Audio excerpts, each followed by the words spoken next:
We shine our community spotlight on a local nonprofit that has been working to make independent living a reality for certain members of West Michigan. Community Affairs Director Casey Jones shows us how they are providing inclusion through independence. Here at Emerald Flats in Grand Rapids, there's a handful of residents who went home for the holidays for the first time in their lives, something that wouldn't have been possible without a local nonprofit. And that's why we're putting Oasis Community West Michigan in our Connecting with Community Spotlight. This is my room. For Alice Lieffers, this is more than just an apartment. Big windows. More than just a bedroom. My picture that I took. This is an oasis. This is a picture of Grand Haven, of the sunset. A place the 36-year-old can call hers. This is my first time living by myself with roommates. Alice and her two roommates have been on their own since August. I can show you the kitchen. The three women share a space that's been modified to meet some of their specific needs.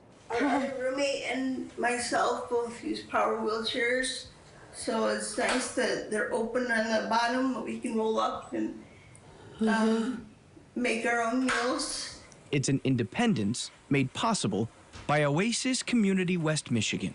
Oasis is really for our disabled adults. It's also for their families, so their families can let go. Oasis is a family-led organization. They gather monthly for group activities, educational programs on Social Security, Medicaid, trusts, and wills, lectures on stress or relationships. But their main focus is finding members independent housing. You know, when you have a special needs child, you end up isolated from the rest of society quite a bit. So the goal was to get families together, get to know each other, and when we started talking, we all discovered the real concern we had, the deepest concern we had was what's going to happen to our child when we pass. Oasis works with community partners and uses its own resources to match its members with housing that fits their needs. They need to be able to be as independent as they can, and that looks completely different for everybody. Some people may have physical disabilities, some may have cognitive disabilities, behavioral issues, socialization issues, maybe a combination of everything. And we have people with really high needs and people with very low needs. Some people can be very independent and others are going to always need some kind of help. But each apartment is more than just a home. Your parents didn't tell you who you had to live with, where you had to live. You didn't move into some kind of group setting where you had to eat what everybody else was eating at the same time. You could only come and go with them.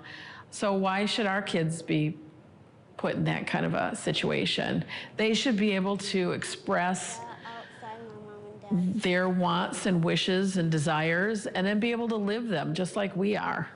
That's what makes a full life. The homes are more than just that piece of independence. It's important because I can make my own choices. Their inclusion, finding an oasis they can call their own.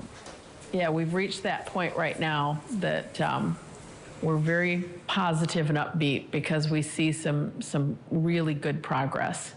And we have some really good support behind us.